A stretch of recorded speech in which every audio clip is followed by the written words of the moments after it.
Maut ditelan dalam kemenangan. Jumpa lagi dengan saya Mario dalam kesaksian nyata. Apapun peristiwa buruk yang terjadi di dalam kehidupan kita, percayalah bahwa Tuhan menginginkan bahwa kita melihat dari sudut pandang Allah dan bukan dari sudut pandang manusia. Karena Tuhan ingin kita berhenti untuk bertanya-tanya kenapa peristiwa ini harus terjadi. Setiap jawaban yang kita dengar dan kita terima tidak akan pernah memuaskan kita. Kita harus percaya dan yakin bahwa Allah itu adalah Allah yang setia, dan kita harus berfokus pada kesetiaan Tuhan dan menggenapi panggilan Tuhan dalam kehidupan kita. Dan saat ini saya sudah terhubung dengan seorang narasumber yang dimana dia akan memberikan kesaksian apa yang dia alami, yaitu dia mengalami sebuah kecelakaan yang cukup parah dan ia pun terluka sangat parah, dan dokter pun memvonis dia bahwa dia harus diamputasi dan lumpuh seumur hidupnya. Bagaimana kisah dan kesaksian yang dia alami? Saat ini saya sudah terhubung dengan narasumber tersebut. Halo, apa kabar Christine? Halo Pak, puji Tuhan, baik. Puji Tuhan, luar biasa. Oke, sebelumnya boleh memperkenalkan diri, nama dan kamu berasal dari mana dan saat ini berdomisili di mana? Nama saya Christine, asal saya dari Sulawesi Selatan, Toraja. Kalau sekarang berdomisili di Bogor. Berdomisili di Bogor, oke, luar biasa. Oke, perlu pemirsa ketahui bahwa Christine ini adalah seorang yang mengalami sebuah peristiwa yang kecelakaan, di mana kamu waktu itu sedang melakukan sebuah perjalanan di pagi hari, dan saat itu kamu berada di dalam mobil dan mobil tersebut terguling, mengalami kecelakaan yang cukup parah, di mana kecelakaan tunggal ya Christine ya? Iya benar Pak. Ya, ini kecelakaan tunggal dan mobil tersebut terguling beberapa kali dan mobil tersebut mendarat tepat di atas tubuh Christine, menindih tubuh Christine. Betul Christine? Benar sekali Pak. Oke, bisa diceritakan peristiwa kecelakaan tersebut Christine? Ya sebenarnya saya juga tidak terlalu tahu kejadian persisnya seperti apa, entah itu mobil itu tergulung atau enggak gitu, karena posisinya pas tahu ada bunyi ledakan terus tiba-tiba tutup mata aja. Jadi pas tutup mata itu yang saya rasakan hanya seperti digoncang-goncang. Saya seperti merasa saya digoncang kesana kemari gitu. Dan setelah goncangan itu berhenti, saya mendapati bahwa saya berada di bawah di aspal. Saya mendapati bahwa saya sudah ada di atas aspal dan di luar mobil. Kemudian waktu saya kok belakang saya sakit gitu. Ternyata waktu saya lihat, ternyata saya sedang ditindih sama mobil. Jadi posisinya saya di atas aspal dan ditindih dengan mobil. Ketika waktu itu kamu terbaring di atas aspal dalam keadaan tengkurap waktu itu ya, tengkurap. Dan saat itu mobil berada di atas, pas tepat di atas kamu, menindih kamu waktu itu. Iya, kan, benar ya? Pak. Nah, kesadaran kamu waktu itu bagaimana melihat sekitar begitu? Nah, kalau sebelum mobil itu diangkat, saat itu saya masih sadar 100% gitu. Jadi saya bisa minta tolong sama orang-orang sekeliling saya untuk mengangkat mobil itu. Cuman pada saat itu karena orang-orang yang ngumpul di dekat situ itu masih sedikit, jadi waktu mereka angkat untuk pertama kali itu mereka nggak kuat untuk angkat. Jadi waktu mereka angkat mereka nggak kuat, mereka narok kembali lagi mobil itu di atas badan saya. Akhirnya saya berteriak lagi kedua kali, Pak tolong Pak jangan ditaruh, diangkat gitu. Dan puji Tuhannya ada satu bapak-bapak yang manggil semua orang banyak. Jadi waktu kedua kali mereka angkat dan kemudian berhasil gitu memindahkan mobil itu sedikit dari atas badan saya. Jadi sudah nggak kena lagi di badan saya. Oh, jadi saat itu ada seseorang yang memang ingin menolong, hendak menolong, tapi karena tidak kuat untuk mengangkat, jadi dia memanggil pertolongan. Dan saat itu kejadiannya sebenarnya ada di sebuah tol ya, jalan tol. Dan akhirnya banyak kendaraan yang berhenti untuk menolong saat itu ya. Oh, oke. Nah, saat itu saat kejadian tersebut terjadi, nah setelah itu berapa lama selang pertolongan dari ambulans itu datang? Nah, kalau di situ saya juga kurang tahu Pak, karena sebenarnya setelah mobil itu diangkat, jadi saya sudah tidak merasa sakit. Sebenarnya habis itu saya sudah tidak tahu apa-apa lagi. Jadi sepertinya saat itu saya langsung sudah nggak sadar, karena saya sudah nggak tahu lagi kapan saya dipindahkan dari bawah mobil terus diangkat ke tempat tidur ambulans. Itu saya sudah nggak tahu. Saya sadarnya itu ketika waktu tempat tidur ambulans itu didorong masuk ke dalam mobil. Di situ saya dengar ada yang panggil nama saya, Christine gitu. Nah, ternyata yang panggil itu adalah Pastor Victor. Jadi waktu pas didorong masuk ke dalam, saya dengar kayak ada yang panggil saya. Ternyata waktu saya buka mata, saya lihat Pastor Victor manggil saya sambil lari ke arah ambulans. Terus satu pesan dari beliau yang beliau sampaikan saat itu adalah beliau suruh deklarasi maut telah ditelan dalam kemenangan. Jadi sepanjang ambulans, di dalam sepanjang perjalanan ambulans dari lokasi kejadian sampai ke rumah sakit, hanya itu saja yang saya ucapkan. Maut telah ditelan dalam kemenangan, maut telah ditelan dalam kemenangan. Sampai di rumah sakit. Oke, luar biasa. Jadi ketika itu kamu didorong masuk ke dalam ambulans, saat itu yang menemani kamu siapa di situ? Tidak ada, hanya perawat aja. Iya, benar, hanya perawat. Tenaga medis. Hanya tenaga medis. Okay. Sambil kamu terus mendeklarasikan bahwa maut ditelan dalam kemenangan, maut ditelan dalam kemenangan, seperti itu ya.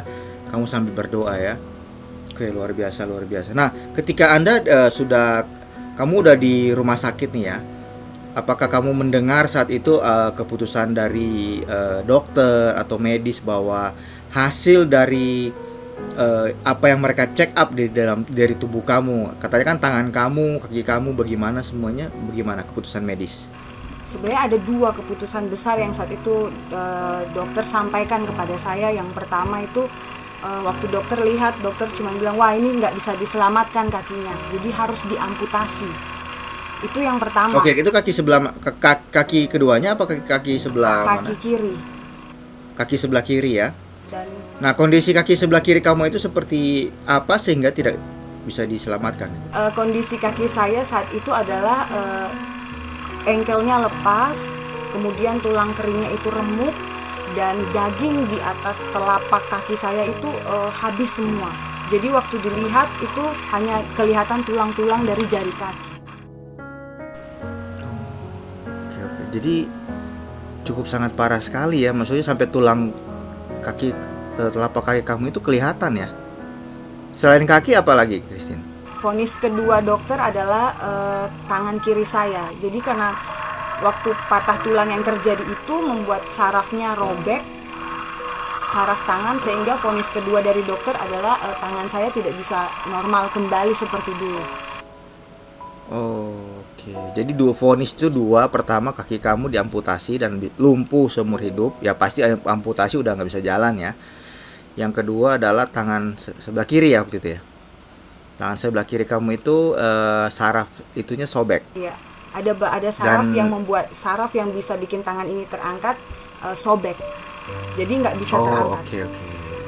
Oke, saat itu ketika kamu berada dalam rumah sakit dan setelah itu kamu sudah tahu vonis dokter bagaimana, tindakan apa yang dilakukan sama kamu saat itu untuk menolong kamu saat itu? Kan kejadiannya itu hari Minggu ya, Pak. Tapi karena rumah sakit itu tidak memenuhi alat yang memadai, tidak mempunyai alat yang memadai, jadi mereka memindahkan saya ke rumah sakit yang istilahnya lebih memadai alatnya. Karena kondisi saya sangat kompleks, jadi rumah sakit itu tuh nggak bisa menangani. Jadi waktu dibawa ke rumah sakit yang kedua itu hari Senin malamnya baru dilakukan operasi yang pertama. Oh, jadi seperti itu. Nah, jadi tindakan-tindakan yang diambil untuk mereka lakukan tindakan operasi seperti itu. Nah, itu kamu menjalani tindakan operasi itu berapa kali itu? Tapi kan sebenarnya kan pada dasarnya adalah bahwa dokter itu sudah tidak sanggup, ataupun dari keputusan-keputusan mereka bahwa udah nggak ada harapan nih, kamu punya kaki udah nggak ada harapan, untuk pasti kamu lumpuh dan harus amputasi, betul. Nah, tapi kenapa saat itu masih mengambil tindakan operasi saat itu, dan berapa kali kamu mengalami operasi? Sebenarnya benar yang dikatakan bahwa awalnya kan dibilang harus dioperasi. Jadi ternyata dokter tuh sudah membuat surat untuk persetujuan amputasi kaki. Tapi oleh Pastor Victor tidak ditanda tangan karena kami semua meyakini bahwa ini tidak boleh, ini tidak akan terjadi gitu. Ini akan normal kembali, ini tidak akan diamputasi, ini nggak akan lumpuh, ini pasti normal kembali. Nah, karena surat itu tidak ditanda tangan dan akhirnya disuruhlah melakukan apa yang bisa dokter lakukan. Akhirnya dilakukanlah operasi. Berapa kali kamu dioperasi saat itu? Totalnya ada 4 kali operasi, tapi 3 kali operasi itu dilakukan dalam waktu 1 bulan. Jadi hampir setiap minggu operasi. Oke. Kalau kita lihat pemirsa, saat ini kondisi Christine itu sudah sehat, bugar, dan bisa menjalani kehidupan dengan normal, dan bahkan dia bisa berjalan tanpa diamputasi. Nah, pertanyaannya adalah Christine, bahwa mujizat apa yang kamu alami, termasuk orang-orang sekitar ataupun termasuk dokter-dokter yang menangani kejadian peristiwa kamu ini ya, dari melihat kaki kamu, melihat tangan kamu, dan bahkan sampai mereka amazed dan takjub bahwa ini pekerjaan tangan Tuhan yang buat seperti ini. Sebenarnya kalau dirunut dari awal, ada banyak sekali mujizat yang Tuhan buat dalam hidup saya. Jadi yang pertama itu saya bisa lolos dari maut itu sudah mujizat yang pertama dari Tuhan. Betul. Karena saat waktu di rumah sakit, waktu pertama kali kejadian, siang menjelang sore itu ada satu hal yang saya rasakan, di mana tiba-tiba saya ngerasa kayak badan saya itu kayak mengecil, kayak tiba-tiba menciut. Tapi ini bukan sekedar kayak perasaan, kayak saya benar-benar kayak tubuh jasmani saya itu benar-benar mengecil. Jadi di situ saya sempat, Tuhan ini kenapa? Kok badan saya tiba-tiba mengecil? Akhirnya saya panggil Mistika, ada Kawidia yang saat itu menjaga saya. Saya panggil mereka untuk apa? Tolong untuk bantu saya doa dalam bahasa roh.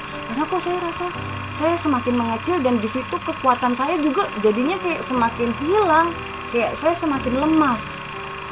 Dengan kekuatan yang lemas itu, saya doa bahasa roh juga udah nggak terlalu kedengaran. Jadi saya minta mereka untuk bantu saya doa dalam bahasa roh. Pokoknya doa bahasa roh yang kencang, saya nggak mau tahu. Pokoknya doa kencang-kencang. Kami nggak peduli di situ di rumah sakit, kami nggak peduli di situ di UGD. Pokoknya doa bahasa roh. Jadi yang luar biasanya adalah setelah bahasa roh itu, tiba-tiba saya merasa tubuh saya besar kembali, seperti balon yang kemudian yang kempes tapi kemudian diisi gas lagi, akhirnya mengembang. Dan seiring dengan mengembangnya badan saya ngerasa kekuatan saya itu kembali pulih. Oh, saat itu kamu ditemani oleh beberapa sahabat kamu, teman kamu yang menemani kamu saat itu ya. Jadi kamu tidak sendirian.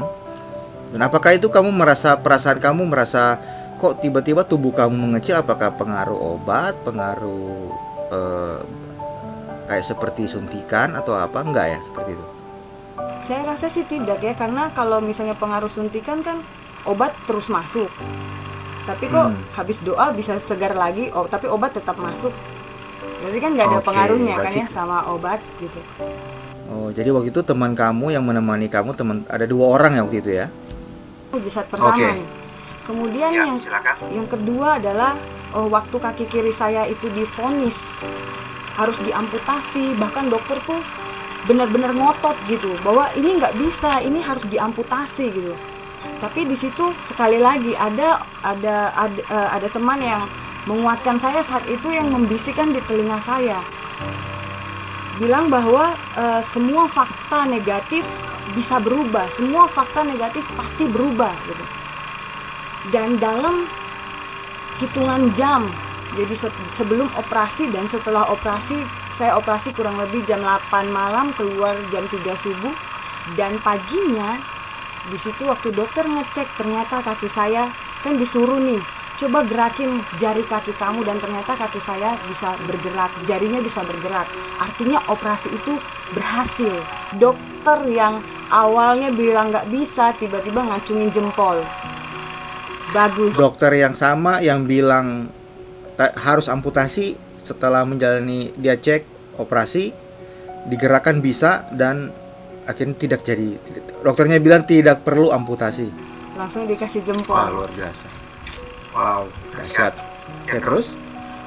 Itu mujizat kedua. Yang ketiga adalah tangan saya. Awalnya kan divonis bahwa tangan saya ini nggak akan bisa normal kembali. Normal kembali gimana? Awalnya tuh jatuh begini. Jadi karena saraf Itu tangan sebelah kiri ya? Iya, tangan sebelah kiri. Jadi karena saraf untuk menggerakkan ke atasnya itu sobek, jadi dia nggak bisa naik ke atas. Ya, jadi waktu habis operasi dokter bilang bahwa saya nggak bisa menjamin bahwa tangan kamu bisa seperti dulu lagi. Oke. Dan kemudian jalan keluar yang ditawarkan oleh dokter adalah melakukan operasi untuk memindahkan tulang otot, memindahkan otot di bagian bawah naik ke atas untuk bisa membantu pergerakannya. Tapi dengan catatan bahwa kalau otot di bawah pindah ke atas, ketika saya menggerakkan ke atas, maka tangan saya akan turun ke bawah. Oh, terbalik. Iya, benar. Dan waktu dengar itu, dalam hati saya tidak mau menerima. Tuhan, jalan keluarnya serumit ini gitu. Saya nggak mau yang begini. Saya mau normal kembali. Saya mau nggak perlu operasi lagi. Di situ saya terus mendeklarasikan ada kesembuhan yang sempurna, ada pemulihan yang sempurna, dan akhirnya pada Januari minggu kedua waktu saya datang kontrol dan dokter lihat bahwa kok tangan saya sudah mulai bisa naik sedikit aja. Waktu dilihat itu sampai dokter itu takjub sekali, sampai dokternya tuh bilang yang kayak gini kami medis nggak bisa buat, ini hanya Tuhan yang Oke, bisa. saat itu berarti belum ada tindakan operasi untuk tangan kiri kamu ya waktu itu ya? Belum ada ya, sampai Januari itu belum ada tindakan operasi berarti ya? Belum. Oke, bisa dilihat tangan kirinya yang mana, Christine? Saya lihat yang bagian mana yang terluka. Apakah ada bekas jahitan atau bekas operasi? Tidak ada berarti ya? Nggak ada. Yang ini nggak ada, Pak, nggak ada. Tidak ada sama Iya, sekali tidak kan ada. berarti ya? Berarti saat itu kan sebenarnya tangan kiri kamu sudah tidak bisa digerakkan lagi kan ya?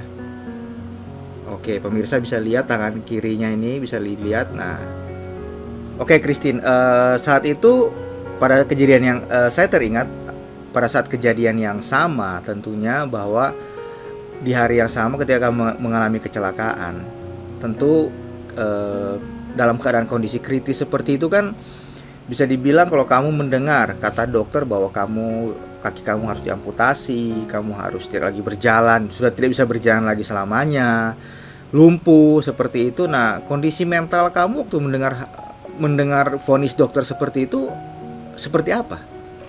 Saat itu saya jujur saja biasa saja sih, Pak. Jadi tidak ada Biasa rasa takut. saja? Iya, benar. Nggak ada rasa takut, nggak ada rasa kayak stres, depresi atau teriak-teriak nangis waktu dengar. Nggak ada sama sekali. Apa yang membuat kamu melihat kalau pada umumnya orang-orang yang mengalami kejadian seperti kamu tentu shock atau wah benar-benar panik atau seperti apa, sedih, terpukul seperti itulah. Tapi kenapa kamu merasakan itu ya biasa-biasa saja? Yang pertama saya meyakini satu hal bahwa kalau Tuhan sudah menyelamatkan saya dari maut, kalau Tuhan sudah menyelamatkan saya, ya Tuhan akan bekerja sampai selesai gitu. Tuhan nggak akan setengah-setengah. Tuhan nggak akan setengah-setengah dalam bekerja. Kalau Tuhan sudah selamatkan saya, ya pasti Tuhan akan memulihkan saya, menyembuhkan saya ya sempurna gitu. Jadi yang satu yang saya yakini bahwa Tuhan tidak bekerja setengah-setengah. Kalau Tuhan sudah memulai hal yang baik, Tuhan akan mengakhirinya dengan baik gitu. Tuhan sudah menyelamatkan saya, Tuhan pasti akan menyelesaikan itu sampai sempurna gitu. Dan saya yakini bahwa Tuhan hidup dan Tuhan masih ada dan Tuhan masih bekerja dalam kehidupan saya. Oke Christine, dari kejadian dan peristiwa yang kamu alami itu tentu akan membuat keluarga kamu kaget atau seperti apa? Bisa diceritakan bagaimana kondisi dan respon keluarga kamu saat mendengarkan berita tersebut? Karena kan saya waktu itu kan lagi kuliah di Bogor, jadi keluarga saya semua tuh ada di Jayapura. Jadi keluarga saya ada di Jayapura, dan waktu mendengar hal itu, ya satu keyakinan mereka bahwa tidak akan terjadi apa-apa gitu. Mereka yakin aja bahwa semua baik-baik saja. Bahkan waktu mama saya sudah datang ke rumah sakit, nggak ada yang namanya kayak nangis-nangis, nggak ada. Hanya memberikan semangat gitu. Memberikan semangat, justru mereka sama sekali tidak shock. Iya. Mungkin kaget sedikit kali ya. Ya, Kaget. Wah, peristiwa apa gitu. kalau kaget tuh mungkin gini kali ya, wah anak perempuan kecelakaan di jalan tol gitu ya. Ya mungkin ya segitulah. Cuman waktu datang dan lihat, tapi nggak memberikan respon yang negatif gitu. Responnya Tidak memberikan respon yang negatif. Wah, luar biasa. Berarti mereka cukup memiliki iman yang besar juga, bisa melihat hal seperti ini, dan mereka terus melihat dari sisi positif seperti itu. Oh, itu juga membuat kamu. Nah, selama kamu dalam perawatan apa semua, apakah ada keluarga yang menjaga kamu, menjenguk kamu seperti itu? selama perawatan dari rumah sakit sampai balik kembali ke rumah di Bogor gitu, semua yang menjaga saya itu adalah keluarga rohani. Jadi semua keluarga rohani saya itu ya seperti keluarga sendiri gitu, seperti keluarga lahiriah, bahkan lebih daripada keluarga lahiriah. Bahkan om saya yang saat itu juga ikut menemani saya dari rumah sakit, om saya itu terkagum-kagum gitu, terkagum-kagum sama keluarga rohani yang saat itu menjaga saya gitu. Sampai om saya itu, bahkan waktu om saya sudah pulang ke Jayapura pun saya masih dihubungin, ditanyain bahwa kamu tuh sebenarnya dari gereja mana sih, kamu gereja di mana sih, kok sebegitunya mereka memperlakukan kamu gitu, bahkan lebih daripada keluarga lahiriah. Mungkin itu saja dari saya.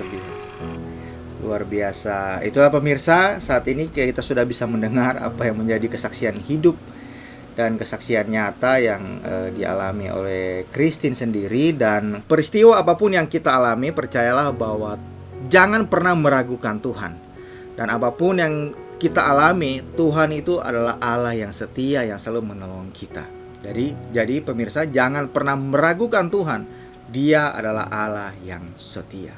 Terima kasih Christine buat kesempatan dan waktu wawancara yang bisa kamu berikan ini. Dan saya percaya bahwa dari video kesaksian ini bisa menjadi inspirasi bagi sebanyak mungkin orang yang mungkin yang pernah mengalami sama seperti yang kamu alami. Mereka masih terpukul secara mental, mereka masih merasa down, mereka susah untuk bangkit. Tapi saya percaya ketika mereka melihat video kesaksian kamu, mereka boleh bangkit dalam kondisi mental mereka, dalam kondisi keterpurukan mereka bangkit di dalam keyakinan mereka akan Tuhan, bahwa Tuhan akan selalu menolong mereka, dan mereka bisa mengalami sebuah mukjizat yang sama, yang mungkin sama seperti kamu alami, dan mungkin lebih dari yang kamu alami. Oke Christine, sama-sama deklarasikan bahwa maut telah ditelan dalam kemenangan. 1, 2, 3. Maut telah ditelan dalam kemenangan. Sampai jumpa dalam kesaksian berikutnya. God bless you.